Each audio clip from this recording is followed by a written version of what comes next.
Ever wondered where political parties get their funding from? It's a question that piques curiosity, isn't it? One answer to this is an instrument known as electoral bonds. Now you might ask, what on earth are electoral bonds? Well, sit back and let's unravel this enigma together. At the core, electoral bonds are a financial instrument, a tool used for funding political parties. Picture them as promissory notes similar to a banknote that can be bought by any Indian citizen or company. The purpose? To donate money to a political party of their choice. The interesting part is that these bonds are anonymous. That's right, the identity of the donor is kept secret. But why, you might ask? Well, the idea behind this secrecy is to protect the donors from any potential backlash from political rivals. Sounds reasonable, right? But there's more to it. The electoral bonds are designed to bring transparency in political funding. In an ideal setup, these bonds are supposed to be a clean, systematic, and accountable method of donation. The donors buy these bonds from a State Bank of India branch, and the political parties cash them in. This process leaves a trail of transactions, making it harder for black money to seep into the political funding. So far, it sounds like a well-intentioned system, doesn't it?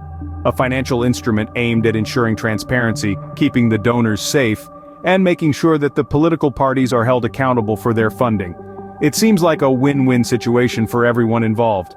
However, as we dive deeper into the world of politics and money, things often get murkier. The question that arises is this system as transparent as it is intended to be? Remember, the identity of donors is kept anonymous. So, is it possible that this anonymity could be exploited? Could there be mismanagement of funds? Or worse, a breach of trust? But what if this tool for transparency is being misused? Stay tuned as we delve deeper into the dark side of electoral bonds in our next segment. Imagine a system created for transparency being manipulated for opaque dealings. Welcome to the dark side of electoral bonds, a shadowy realm where good intentions give way to questionable practices. Electoral bonds were designed with the noble intention of cleaning up political funding, a system that would ensure transparency and accountability. However, the reality turned out to be starkly different. Instead of shining a light on the murky waters of political financing, these bonds have only deepened the darkness. How, you ask? Let's delve into the controversies that surround this system. The truth is, these bonds, which were meant to promote transparency, are now being used as a conduit for unaccounted money flows into politics. The anonymity provided to the donor and the recipient creates a veil of secrecy, making it impossible to trace the source of the funds. This secrecy, in turn, opens up avenues for potential misuse and manipulation. Several instances of such misuse have been reported, painting a grim picture of the system. We're talking about massive amounts of money flowing unchecked into the political arena. And with no official record of these transactions, it's anyone's guess where this money is coming from, or what it's being used for. Now, we're not pointing fingers at any specific parties here. This isn't about who's right and who's wrong. It's about a system that was supposed to be a beacon of transparency, but has instead become a tool for opaque dealings. So, where does that leave us?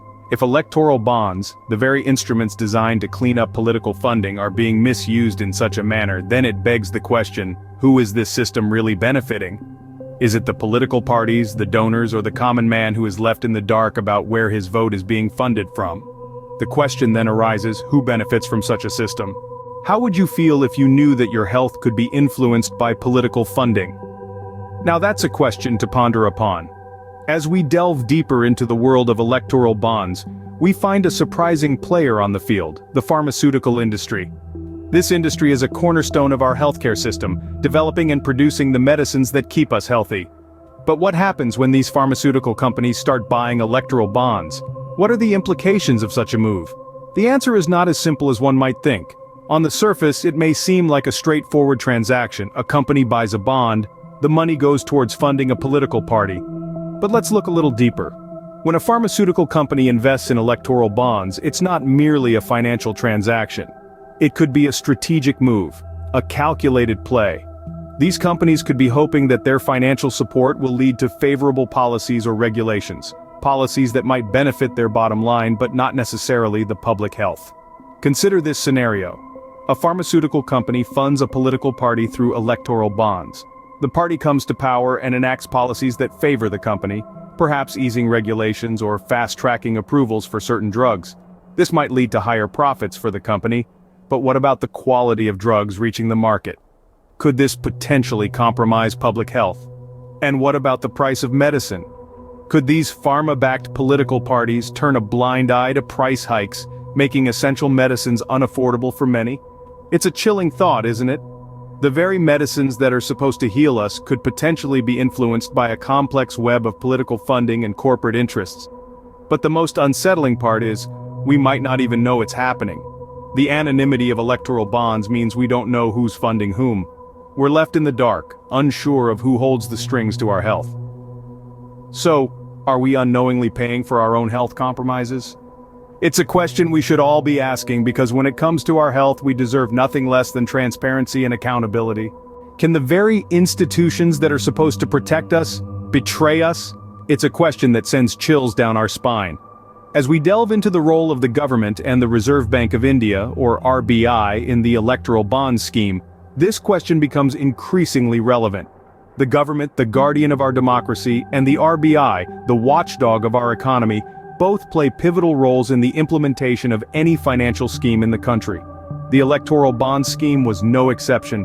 But here's where things get murky.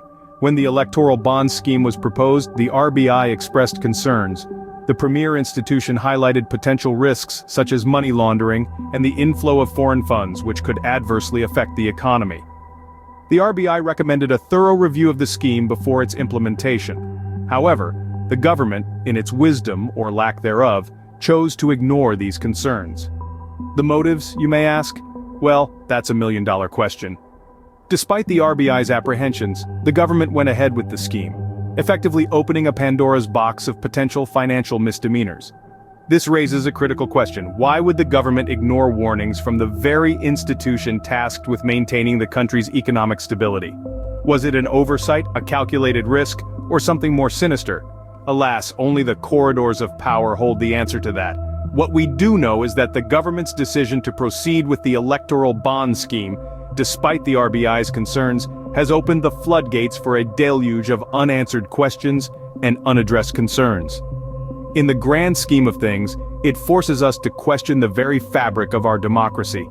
The government and the RBI, institutions meant to safeguard our interests, seem to be at loggerheads, and we, the people, are caught in the crossfire. In the end, who holds the power, the protectors or the players? It's a question that looms large as we continue to navigate the murky waters of the Electoral Bonds Scheme. Is there a way out of this murky world of political funding? This is a question that has haunted us throughout our journey of uncovering the enigma of electoral bonds. Is there a way to ensure that the foundations of our democracy are not marred by the shadows of untraceable funds and questionable transactions? The answer, dear listeners, is a resounding yes. The key lies in two powerful words: transparency and accountability. Transparency is the beacon that can guide us through the fog of secrecy that currently shrouds political funding. It's about making the process of political funding as clear as crystal, where every penny donated and received is accounted for. This is not a utopian ideal, but a practical necessity. A transparent system of political funding can help us identify where the money is coming from and where it's going, thus making it harder for illicit funds to seep into our democratic institutions. But transparency alone is not enough. It needs to be accompanied by stringent enforcement of regulations.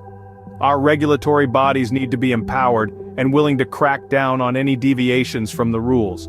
They need to ensure that the spirit of the law is upheld, not just the letter. This is where accountability comes in.